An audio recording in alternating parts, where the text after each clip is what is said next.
Doctor Guido Miranda, usted también por muchos años tuvo una finca y tuvo una relación muy cercana con una zona rural. ¿Cómo fue que surgió esto? Yo le diría que todo profesional costarricense que se ha criado en el área suburbana, y yo me crié en Guadalupe, de alguna manera tiene presente lo que significa la vida en el área rural. Y todos somos enamorados del jardín, de los árboles, de las frutas y de un poco de la vida campestre. Por eso es que muy temprano un compañero del liceo, Arnoldo Ruiz, se acercó y me dijo: mira, yo tengo una finca en Santana y vivo dedicado a la crianza y producción de huevo y de carne de pollo.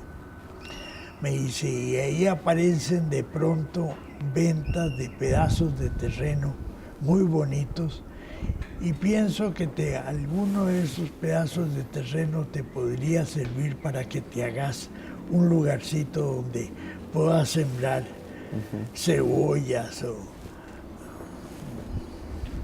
sandías o todo lo que se produce en Santana, que es mucho. No me pareció mala la idea y pronto vino con una oferta y me decidí y la compré. Y Arnoldo me dijo, mira, tienes en la compra que has hecho 2 galerones, te puedo dar las pollitas censadas, de modo que te garantices que van a ser gallinas ponedoras, las crías, yo te doy las pollitas censadas, te repongo lo que se muera, a cambio de que me des el pollo, los huevos que producen. Y me dice, no me paguen nada, yo te voy apuntando lo que te voy dando y el día de mañana con el huevo que sacas me cancelas la deuda. Y cuando esas gallinas ya dejen de poner, y lo vas a notar, yo te compro las gallinas para destazarlas y venderlas como carne en el mercado y yo me hago cargo de eso. Con la ayuda de Arnoldo, la verdad es que fui llenando los galerones y construí rápidamente 2 galerones más. Llegué a tener 20,000 pollitas en crianza.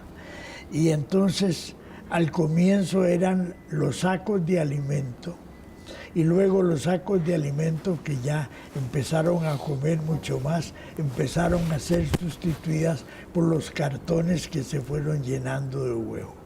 Y Arnoldo pasaba y me dejaba el alimento y se llevaba el huevo y él se encargaba de contar.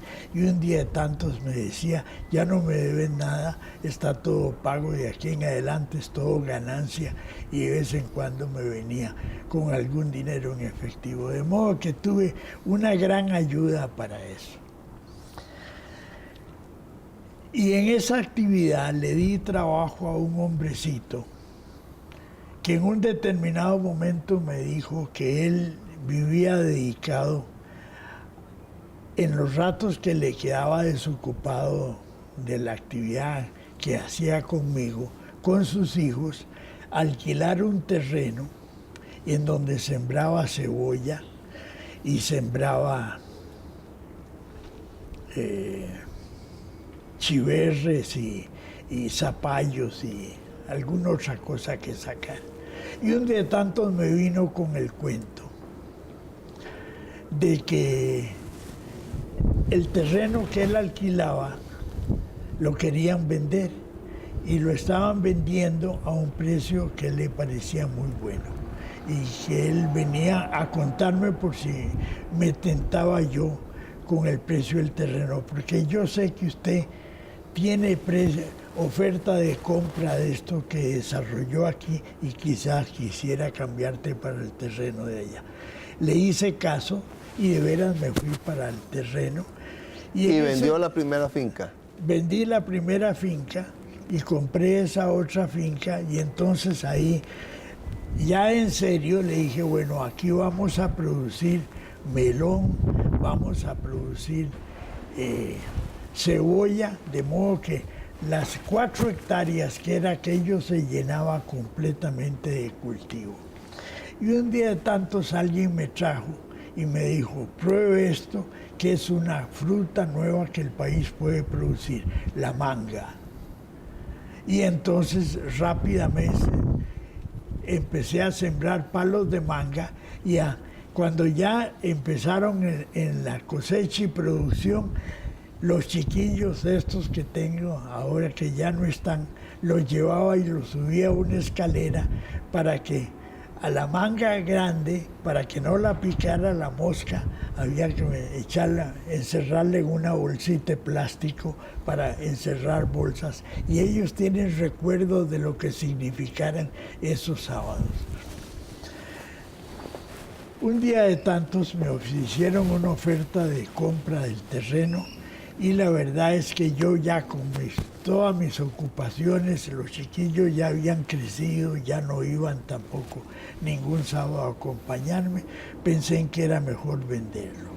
Vendí el terreno, guardé el dinero, y para entonces estábamos en la universalización de los servicios médicos de la caja. Yo viajaba por todo el país visitando lugares donde construir EVAIS y clínicas y áreas de salud, en fin, todo lo que eran los desarrollos de los servicios médicos. Y viajaba con la familia, hacíamos giras a diferentes partes para que aprovechar de estar juntos, hacer convivio familiar y que ellos conocieran el país. Un día de tantos, el muchacho que me ayudaba como chofer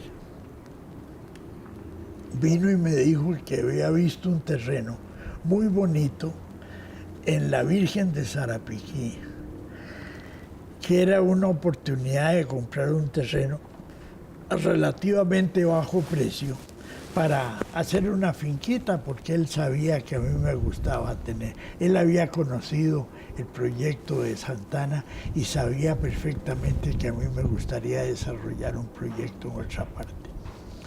Y de veras fui con él a ver una oferta que le habían hecho a San Gerardo de la Virgen de Sarapiquí, y me encontré con un terreno que en aquel momento eran 160 hectáreas, ve usted qué terreno más enorme, que se dedicaba a la ganadería. Tenía incluso un establo donde se ordeñaba y se hacía algún queso, etcétera. Y tenía un pequeño corral, porque en esa época la gente creía que el futuro de Sarapiquí era la producción de carne, cosa que fue un error, porque ahí el pasto es de mala calidad y no sirve para desarrollo de ganado, de modo que incluso el negocio de la leche no era muy bueno.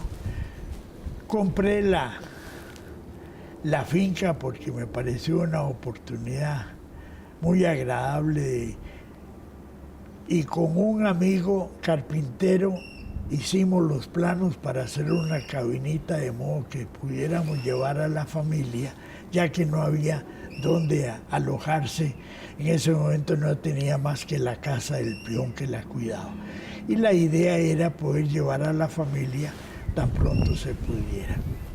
Y de veras con este amigo empezamos a transportar todas las piezas ya debidamente recortadas al tamaño necesario para ir armando una cabinita que un año después de la finca, ya para un fin de año, invité a la familia y la pude llevar a alojar a la finca de Sarapiquí.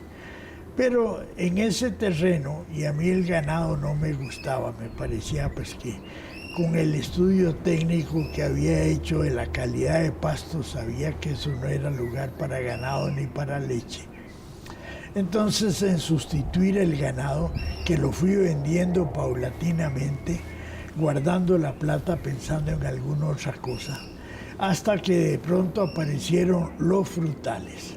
Aparecieron unos gringos en una finca cercana con almácigos de naranja, como un negocio de la producción de naranja para jugo de naranja y naranja comercial. La verdad es que a la vuelta de un tiempo me pareció ideal poder hacer de la finca, y entonces empecé a llevar no solamente los árboles de naranja, sino que a mí me gustaba mucho la mandarina, y ahí no había mandarina. La encontré en un vivero del Ministerio de Agricultura en Entre Ríos, y ahí entonces en un camión que yo alquilaba llevaba el almácigo de palitos de mandarina, y entonces llegó el momento que con la ayuda de los gringos que me dieron el almácigo de naranja a un precio muy cómodo, sembré 30 hectáreas de naranja, 30 hectáreas de mandarina, y entonces los otros potreros, que eran potreros de ganadería, los fui paulatinamente buscando manera de hacer madera más productiva. Porque a mí me había quedado muy grabado la obsesión de don Pepe de la madera para la construcción y el aprovechamiento para la vivienda. Y el pino es una madera muy buena, para construcción sirve mucho y no resulta difícil crearla. Es difícil hacer el almácigo, pero Entre Ríos, en el vivero del ministerio, yo conseguía los arbolitos de pino en bolsa que necesitara. Sembré 60 hectáreas de pino que llegaron en un momento a ser un bosque de 20 años de haber sido de desarrollo, con lo cual se transformó en una verdadera selva. Y la finca le dejé una parte de montaña virgen, eran como unas 8 hectáreas de montaña virgen, para poder tener un recuerdo de lo que significaba flora y fauna de la montaña virgen en Sarapiquí. De modo que eso fue muy agradable irlo desarrollando, y la familia disfrutó mucho. Pero aparecieron rápidamente la producción de piña, la vivencia comunal. Para una Semana Santa, mis hijos estaban en la escuela Humboldt. Fuimos y la Humboldt dio libre toda la semana. Yo conseguí libre toda la semana y nos fuimos a la Cabineta. Y entonces yo le dije a los chiquillos que aprovecharan y vieran cómo era la escuelita de la localidad. Que los dos chiquillos del mandador de la finca iban a la escuela, se iban a las 6 de la mañana caminando, tenían que caminar como 5 kilómetros, y que con ellos se fueran a la escuela, y que yo los iba a buscar con el camioncito de carga que tenía, el pick-up, y los traía todos de regreso. Los traje de regreso y se atropellaban contándome las experiencias de ese primer día en las escuelas. Y que lo que más los había impresionado era que la escuela no tenía pizarra.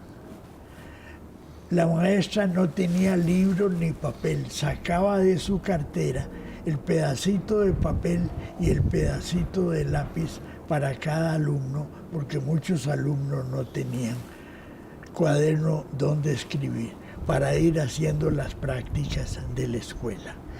Eso pues nos produjo en la conversación familiar la necesidad de dotar la finca de una escuela, la comunidad de San Gerardo de una escuelita. Ya para entonces estaba en la directiva del Saprissa, y Mario Fernández, hijo del profesor de matemáticas. Mario Fernández Lobo. Sí, que yo había tenido en el Liceo de Costa Rica, que era mi buen amigo, era el viceministro de Obras Públicas. Le pregunté por escuelas que el Ministerio de Obras Públicas estuviera fabricando. Me dijo que sí, que ese año ya no había, pero que para el año entrante él se comprometía a reservarme una escuelita y el transporte necesario, porque eran escuelas armables una vez que ya se tenía el terreno. Y a los 15 días me viene con la novedad que una comunidad no podía aprovechar una escuela que se le había donado, entonces la estaba devolviendo al ministerio y era la oportunidad de llevar la escuelita a San Gerardo. Así que al sábado siguiente, en un camión plataforma, en aquel camino del diablo, muy mala la calidad escuelita y podemos inaugurar la escuela de San Gerardo. Y ya los chiquillos tuvieron una escuela decente, con comedor escolar, porque venía con comedor escolar. Y la comunidad, pues entonces se congregó alrededor del proyecto de la escuela. Y entonces vino la etapa siguiente, la luz, porque todo era con candela y lámpara en las noches. Y entonces la necesidad de poder llevar la luz a San Gerardo. Los amigos de Copelesca, que ya los conocí a través del proyecto del Hospital de San Carlos, me ayudaron en el proyecto del tendido eléctrico y también llevamos la luz a San Gerardo. Y recuerdo que para una Navidad le quise dar la sorpresa a los hijos y entonces le dije, un segundito, no entren porque voy a preparar la sorpresa que les tengo adentro. Se esperaron mientras yo fui para adentro, encendí las luces, puse la televisión y la cocina eléctrica porque lo que se utilizaba era una platilla de gas. Y llevábamos el saco con la marqueta de hielo para tener algo frío los 2 o 3 primeros días que duraba la marqueta, pero ya con refrigerador y todo. Entramos y cuando yo creí que iban a aplaudir, la hija mayor dice, uy, qué sin gracia, igual que en casa. Ella disfrutaba también del encendido de la lámpara y de la marqueta de hielo y de cocinar en la plantilla de gas. Pero al fin y al cabo, pues fue progreso para la comunidad. Pero ese progreso hizo que un día, al llegar a la finca, nos encontramos con que había habido por primera vez un robo en la finca. Se había metido alguien, había roto la puerta y se habían llevado los platos y las cucharas y las cosas que teníamos para la familia. Ahí nos dimos cuenta que el desarrollo industrial de las plantaciones de piña que estaba empezando a producirse había llevado una comunidad laboral que era ajena al espíritu de la comunidad propia residente de ella. Entonces ahí... ¿Y qué pasó con las plantaciones piñeras? ¿Qué ocurrió con usted y con la finca? Empezaron a hacerse tan grandes las plantaciones de piña que empezaron lógicamente a aparecer los tractores, las camionetas y las carretas cargadas de trabajadores y la piña producida en cantidades comerciales para meterlas en caja. Y entonces un vecino me trajo un sábado un trabajador que él quería decidir si lo mandaba a San José, si era necesario mandarlo a San José porque tenía un golpe en una pierna. Se lo vi y después de que le vi, le dije de mi opinión de que era mejor dejarlo con un tratamiento local que se aliviaría porque era una contusión lo que tenía en la masa muscular, no había necesidad de sacarlo a San José. Me dijo, cuando usted quiera vender la finca, yo se la compro porque estoy en la necesidad de ampliar mi piñal. Pues pensé que era una oportunidad y ahí rápidamente hicimos el negocio y salí de la finca. La venta fue satisfactoria porque me dio una ganancia que me permitió otros proyectos después, pero sigo despertándome los sábados con ganas de ir a la finca, de modo que en algún momento si llego a tener actividad física suficiente, tendré que volver a pensar en una finquita. Me encanta ese contacto de sus hijos con los chiquitos del peón de la finca y con la escuela, porque me parece que ese contacto de las clases sociales se ha perdido en Costa Rica, que cuando usted era un niño todos iban a la escuela pública. Así es. y eran hermanos, eran amigos, y que ese país ya no lo tenemos. Mire, tenemos una foto por ahí en donde está el hijo que tengo con doña Virginia, con una capa amarilla jugando fútbol debajo de un aguacero, de esos aguaceros que hay en Sarapiquí, con el conjunto de chiquillos en una mejenga de potrero y él con capa amarilla Sí. jugando fútbol. Pero eso fue muy valioso y ellos lo recuerdan también con mucho cariño. Y usted también, porque cuando habló de fútbol y sobre todo cuando habló de la finca, le cambió el semblante completamente y no dejó de sonreír. Si usted mira para atrás su vida, ¿qué piensa de su vida, de lo que ha conseguido usted? Creo que he tenido mucho más de lo que muchos seres humanos logran tener en la vida. Voy a cumplir 89 años en unos pocos meses más. Y yo creo que mi vida ha sido una vida de grandes satisfacciones, de grandes amistades, de grandes compañías, de una gran familia, de una gran esposa. De modo que el día que tenga que ir a ver a San Pedro le voy a llegar con cara sonriente porque creo que he tenido el privilegio de mucho más de lo que tienen otros seres humanos a lo largo de su vida. Muchas gracias al doctor Guido Miranda, gracias a Fred Bolaños, a Gabriela Arroyo, a Diego Blanco, gracias a la Unión Médica Nacional que ha permitido esta seguidilla de 10 programas sobre la vida y obra del doctor Guido Miranda, a Teletica Expert TV, sobre todo a Canal 13 y a Radio Actual que transmiten estos espacios. Gracias a usted, que esté muy bien.